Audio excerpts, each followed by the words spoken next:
ताज्या घडामोडी पाहण्यासाठी सी24 या यूट्यूब चॅनलला लाईक करा, शेअर करा, सबस्क्राईब करा आणि बेल आयकॉनवरती क्लिक करायला विसरू नका।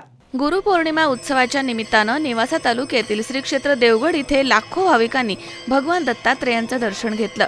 श्री गुरुदेव दत्तपीठाचे प्रमुख गुरुवर्य भास्कर गिरीजी महाराज यांच्या आयोजित कीर्तन सोहळ्याला उच्चांकी अशी गर्दी दिसून आली आहे। गुरुपौर्णिमेच्या निमित्तानं पहाटेच्या सुमारास भगवान दत्तात्रेय श्री समर्थ सद्गुरू किसनगिरी बाबांच्या समाधीला अभिषेक घालण्यात आला। महाराष्ट्राच्या कानाकोपऱ्यामधून आलेल्या भाविकांनी गुरुपौर्णिमेच्या निमित्तानं गुरुवर्य भास्कर गिरीजी महाराजांच्यासह उत्तराधिकारी स्वामी प्रकाश नंदगिरीजी महाराज यांचं संत पूजन केलं। यावेळी झालेल्या महाआरतीच्या प्रसंगी देवगडचे दत्त मंदिर प्रांगण हजारो भाविकांच्या गर्दीनं अगदी फुलून गेलं होतं।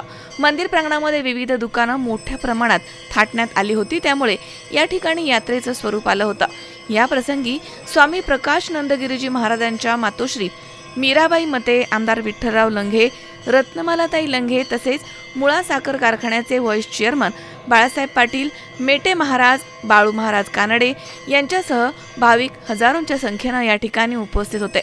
गुरुपौर्णिमा उत्सवाच्या निमित्तानं आलेल्या हजारो भाविकांनी गुरुवर्य भास्कर गिरीजी महाराजांचं दर्शन घेतलं। देवगडचे मुख्य प्रवेशद्वार श्री सिद्धेश्वर मंदिर, श्री समर्थ सद्गुरू किसनगिरी बाबा समाधी मंदिर या ठिकाणी भाविकांची झालेली गर्दी ही लक्षणीय होती। तर गुरुपौर्णिमेच्या निमित्तानं मंदिर परिसरामध्ये नेवासा पोलीस स्टेशनचे पोलीस निरीक्षक प्रताप दराडे यांच्या मार्गदर्शनाखाली चोख बंदोबस्त ठेवण्यात आला होता। शंकर नाबदे, सी24 नेवासा।